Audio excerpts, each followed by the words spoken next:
Welcome back, Charles, Corin, and let's take a few minutes to get some real important Bible truth. And I want to do that by illustrating it in this way, that a few years ago, I was in a South Florida home with a young man who had captured a wild hawk, and in a few days had converted it into an obedient falcon. At sound of a whistle, the bird would fly from its perch, light on the man's arm, take food offered it, and on command return to its roost. When it was outdoors and free to escape, the hawk made no attempt to do so or to return to its natural state. Please hear me. I speak about captivity of the mind. The Apostle James warns us that a double-minded person is unstable in all his ways. Now, can double-mindedness be healed? Yes, God is capable of healing everything, everything. Paul wrote Timothy that such people may come to their senses and escape from the trap of the devil, who has taken them captive to do his will. He also said that no temptation has befallen you, but what is common to man, and with it the Lord will make a way of escape. Awesome. But looking at this hawk, I was amazed that this wild bird could be made to abandon its instinct, its normal behavior, its ancestry, and submit to the command of a foreigner who had deprived it of its own life. More so, I was astonished to learn that the hawk's complete transformation had been accomplished within 3 days after its capture from the wild. In that brief time, it had become a voluntary prisoner, submissively doing the will of its captor and adapting to a strange and unnatural environment. But that's not the important thing. As I watched, I saw much more than a falconer and his captive bird. I saw a spiritual truth unfolding before my eyes. Truth in the form of a question I must ask you. Can humans be mentally captured, removed from their natural state, subdued, and forced into a lifestyle that is totally alien to themselves and to God? The answer is yes. And believe it or not, it can be done quickly. Yes, and tragically, children are the most frequent victims. Please listen carefully as I describe this transformation for you, how it takes place in people. Years ago, 4 bank employees in Stockholm, Sweden were captured during a robbery and kept 1 week inside a bank vault. Strangely, within 6 days, they became so devoted to their captors. They not only resisted rescue, but afterward refused to testify against the criminals in court. That's astonishing. But this is the point. This psychological phenomenon became known as the Stockholm Syndrome, and I think illustrates what happened to the hawk and potentially to sensible adults. Please hear me. This psychological phenomenon, known as the Stockholm Syndrome, illustrates what happened to the hawk and potentially to adult human beings. The most notorious instance of the syndrome in America that I recall, and I do, was many years ago when a 19-year-old millionaire heiress was kidnapped by a violent group. The family was extremely wealthy and known worldwide.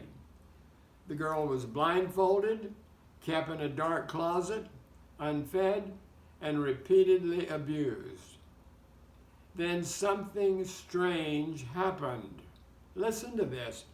She joined her captor's organization, gave herself a new name, and took part in robbing a bank of which she and her parents were part owners. Psychiatrically, we call her transformation brainwashing. Brainwashing, you've heard that. And please know that even one airline hostage who was captured in the air with the plane later married her captor. Now think of that. In my own ministry, the most extreme case I encountered was a young woman who was the childhood victim of her parents', hear this, satanic ritual abuse. As she explained, they were Satanists and deliberately made her schizophrenic, that they could control her through an alter ego. Awesome, incredible, horrible. One part of this young woman's mind was an educated, trained medic and a believing Christian. Impossible, you say? Not so. The Apostle James warns twice about the double-minded condition, dipsukos, as it's said in Greek, a word which in Greek means two souls. Two souls. And as Christians, we see varying degrees of this condition in people who become captive to Satan but refuse to escape his control, even when they have opportunity to do so. Can such people be helped? Yes, absolutely. There is no one beyond the love and power of God and undeserving of his grace. But I want to give you the example of how psychologists explain this. And I'm not a psychologist. I'm a pastor.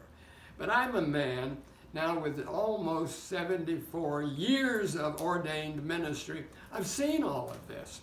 I've seen it repeatedly. I've seen it played out over and over again. The victim comes to see the captor as a good guy, even a savior. I have myself met Satanists who insisted that the devil was good. They are totally deceived and can no longer distinguish between truth and falsehood. Now I want to repeat this, at least in part. When someone threatens your life but doesn't kill you, the relief generates such intense feelings of gratitude that this, coupled with fear, makes the captive reluctant to display negative feelings toward their captor. The victim needs to survive. The victim's need to survive is stronger than his or her impulse to hate the person who has created the dilemma. That's when the victim then comes to see the captor as a good guy. Be aware that is exactly what Satan does to deceive ordinary, innocent people and pull them into his trap. And in my day, now I was ordained in 1949, I've seen a lot of, that was just after the end of the Second World War. I have seen a lot of change in America. The place I have seen the greatest change is in its young people. Psychologically, spiritually, academically, emotionally, educationally, I've seen it happen. Why is it happening? Because the seducer is deceiving them. And if the church doesn't open its mouth and begin to identify the problem and the crisis, we pass the point of no return. Now, I'm not at all depressed in my ministry or the state of the world, because I happen to know greater is he who is in me than he who is in the world. I also happen to know that ultimately and in the end, God wins. And those who are on his side win with him. Cheer up, you saints. Fresh courage take. The clouds you so much dread are rich with mercies and shall break in blessings. on your head. God bless you. Remember this book, If You Will, Spirit-Empowered Theology, 300 questions on Bible topics that will benefit you. Simple questions. You'll learn very rapidly of the whole field of Bible and Christian truth. It's available online. You can get it there from Amazon. It's not expensive. God bless you. We'll talk again soon. Bye.